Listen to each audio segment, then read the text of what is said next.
नमस्कार, इन खबर में आपका स्वागत है। मैं हूं आपके साथ सत्येंद्र शर्मा। चंद्रयान-3 बीते 23 अगस्त को चांद के दक्षिणी ध्रुव पर सफलतापूर्वक लैंडिंग करके इतिहास रच दिया था। उसके बाद चंद्रयान-3 के विक्रम लैंडर और प्रज्ञान रोवर ने कई अहम जानकारियां इसरो को भेजी। उसके बाद दोनों गहरी नींद में सो गए।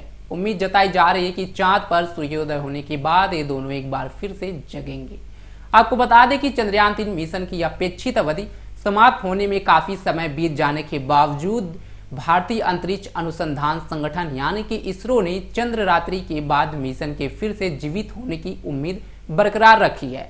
फिलहाल इसमें अभी तक कोई कामयाबी नहीं मिल सकी है। माना जा रहा है कि जैसे ही विक्रम लैंडर और प्रज्ञान रोवर चंद्रमा की सतह पर सोए, यूएस स्पेस फोर्स सैटेलाइट के प्रक्षेपण ने पृथ्वी के ऊपरी वायुमंडल में एक छेद कर दिया होगा। चंद्रयान-3 मिशन के लैंडर और रोवर को चंद्रमा पर सिर्फ एक चंद्र दिवस के लिए काम करने के लिए मद्देनजर डिजाइन किया गया था, यानी लगभग 14 दिन, और वह समय काफी पहले बीत चुका है।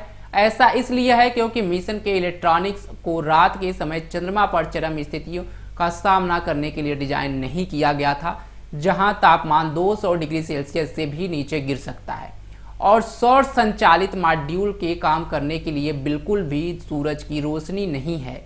दिलचस्प बात यह है कि अगर रूस का लूना 25 चंद्रमा पर सॉफ्ट लैंडिंग करने में कामयाब हुआ होता तो उसका प्रदर्शन काफी बेहतर होता।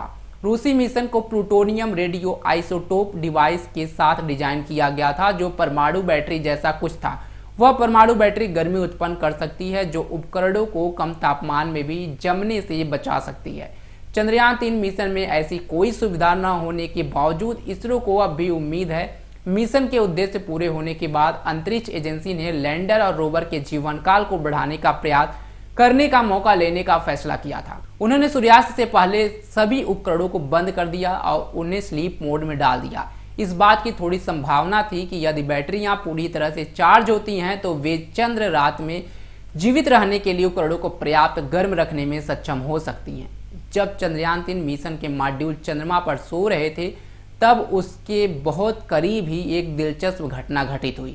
अमेरिकी अंतरिक्ष बल उपग्रह के प्रक्षेपण ने आयनमंडल में एक छेद कर दिया हो सकता है, जो पृथ्वी के ऊपरी वायुमंडल का हिस्सा है। टेक्सास स्थित निजी अंतरिक्ष प्रौद्योगिकी फर्म फायरफ्लाई एयरस्पेस ने 14 सितंबर को स्पेस फोर्स के लिए विक्टस नॉक्स उपग्रह लॉन्च किया। स्पेस वेदर कॉम की रिपोर्ट के अनुसार लॉन्च के बाद एक सफेद प्रकाश आकाश के एक बड़े क्षेत्र में फैल गया। इस शंकु के फीका पड़ने के बाद हल्की लाल चमक थी, जो रॉकेट द्वारा आयनमंडल में छेद करने के कारण हो सकती थी। अंतरिक्ष अभियान में बड़ी छलांग लगाते हुए 23 अगस्त को भारत का चंद्र मिशन चंद्रयान-3 चंद्रमा के दक्षिणी ध्रुव पर उतरा, जिससे देश चांद के इस क्षेत्र में उतरने वाला दुनिया का पहला तथा चंद्र सतह पर सफल सॉफ्ट लैंडिंग करने वाला दुनिया का चौथा देश बन गया।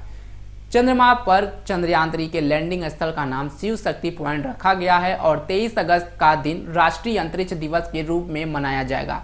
इसी तरह से चंद्रमा की सतह पर जिस स्थान पर चंद्रयान-2 ने 2019 में अपने पदचिन्ह छोड़े थे, उसे तिरंगा पॉइंट नाम दिया गया है। ऐसे ही देश दुनिया से जुड़ी तमाम खबरों की जानकारी के लिए आप बने रहे हमारे साथ और देखते रहें इन खबर। धन्यवाद।